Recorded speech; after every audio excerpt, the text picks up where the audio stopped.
Hey everybody, happy Thursday. Got the day off today. I did not work out. I'm just stretching. Trying to get trying to get my joints just to be a little bit happier. Want to make a quick video. This is my fourth attempt now because of all the ambient nonsense going on. First thing, Frank Caprio, the caught in Providence judge, he passed away a day or two ago. Real shame. Good dude. I remember when we first moved up here in 2000, people telling us, you got to catch this guy on TV. He was on basic cable at the time. And it was great just to watch him, helping people who needed help. He was a smart judge, knew the law really well, and knew how he could use the law to help people who needed it. I mean, when people needed to be punished by the law, they got punished, which is one of the things you kind of don't see on the social media clips now. Like if someone came in and had a bunch of traffic violations and was kind of just slacking, they had to do what they had to do to pay their fines and make amends.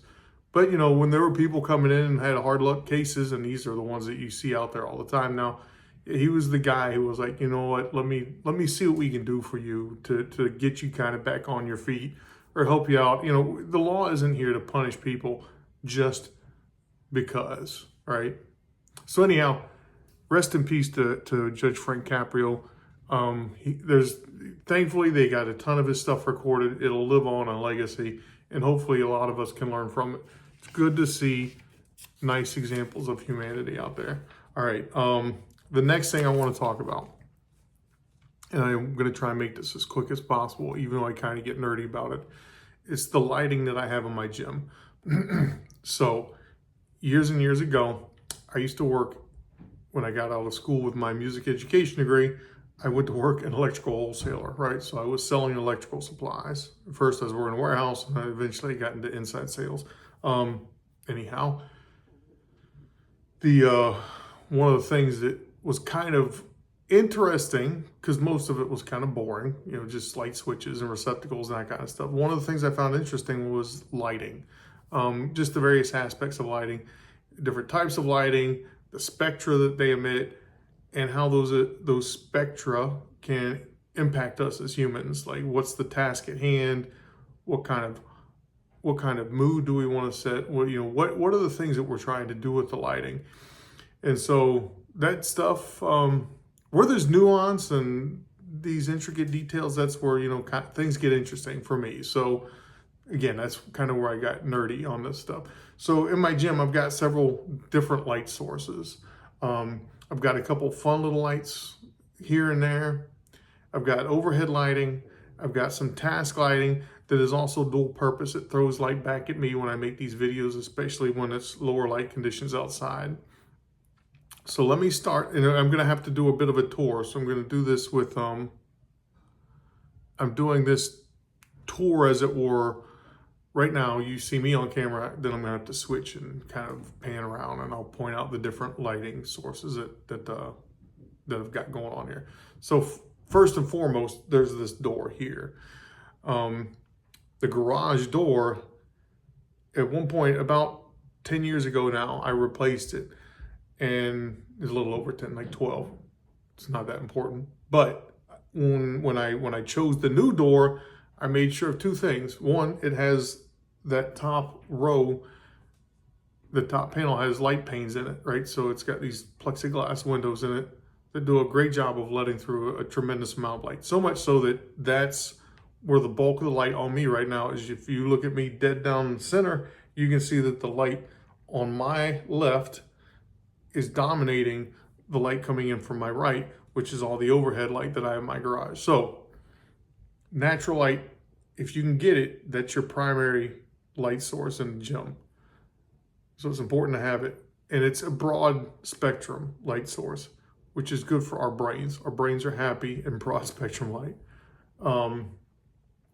So yeah, I got that, the garage door, if you can get windows in it, that's good. The second thing I did was I got an insulated door, which has also been tremendously useful in the heat of the summer and the cold of the winter.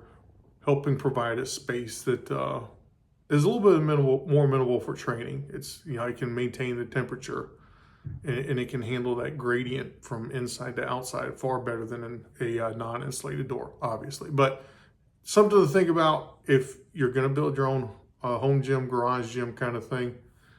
The garage door is something to consider. Get light through it and get it insulated, and you'll be much happier.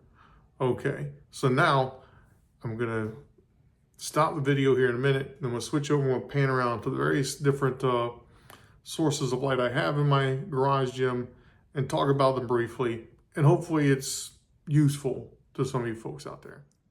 Okay, so just another, look at the that top panel I have in my garage door. Again, those are just plexiglass inserts that they put into the insulated panel, but they do a tremendous job in terms of offering a good bit of natural light during the day. But with the caveat that, yeah, you're only going to get light during the day, so you're going to need other light sources. So let me turn to my other primary light sources. If we're looking here at the top of my garage, it's roughly 10 feet.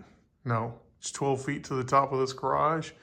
I've got hanging from that ceiling 2 sets of LED lights. You can see the ones that I'm pointing at now. Those are a single strip that's 4 foot long.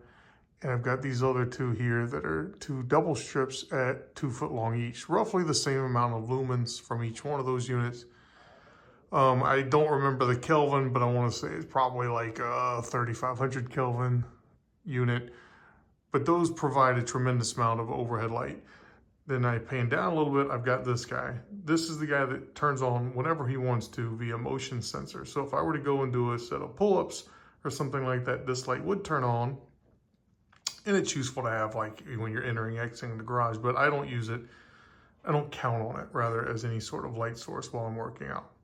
But these are the primaries. So when it is dark outside, these throw enough light that I can see and safely work out.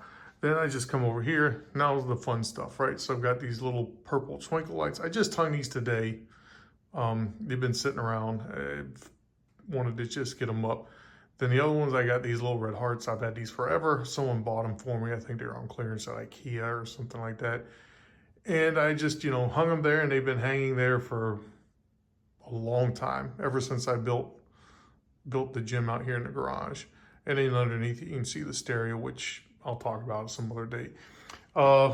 Then the last couple items we got here, right? I mentioned I've got this light on the workbench, for workbench tasks. I've got both of the heads aimed directly down, so it's indirect lighting. So when I do these videos, I get a nice wash that comes off that so that my face is somewhat lit.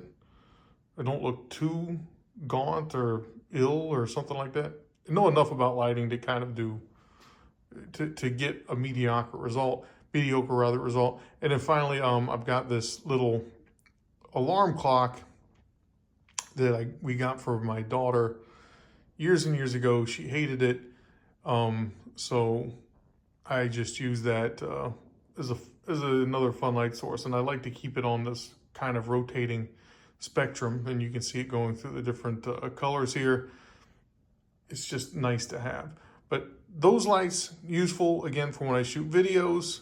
Even when I'm shooting videos of me working out, they can throw light back at the rack, especially if I pop the heads up. But in the position they're in now, really great for shooting these videos. You see a whole bunch of other junk there, tools and, rolling balls and things like that. And again, these fun little lights, they're also nice for at night. If you pop your head out in the garage or you just look through the windows, they're enough to kind of illuminate things and let you know what's going on. Once again, those are the overhead lights. Those are the main drivers. Those are what keep this area well lit and relatively safe. And that is an important thing when you are working out in your own home gym. And again, if you can, and you've got control over this, if you don't have windows in your garage door already, I highly recommend it. Lots and lots of light, basically free, given the cost of the door. And then, the other side thing I would mention is absolutely, if you can, get an insulated garage door. That's going to save you money and make your garage a much better place to work out. All right. All right, so hopefully that was a fun little tour of the garage, the lighting that I use. Again, it's nothing, I mean, lighting is probably tertiary on the things to worry about when you set up a garage gym. But one, it's something that I'm nerdy about. And two, I think it's important to have a space that's well lit so that you can maintain safety, and also you can make sure that it's clean. I like to keep it, I mean, it's not like I mop out here and stuff, but I like to try and keep it somewhat clean and orderly, and having it well lit does help with that. All right, so all that being said, hope everyone has a great day. Peace, and again, rest in peace to Judge Frank Caprio, and my thoughts go out to his family, but I do want to thank him for all the good stuff that they've got out there and all the good lessons learned. All right.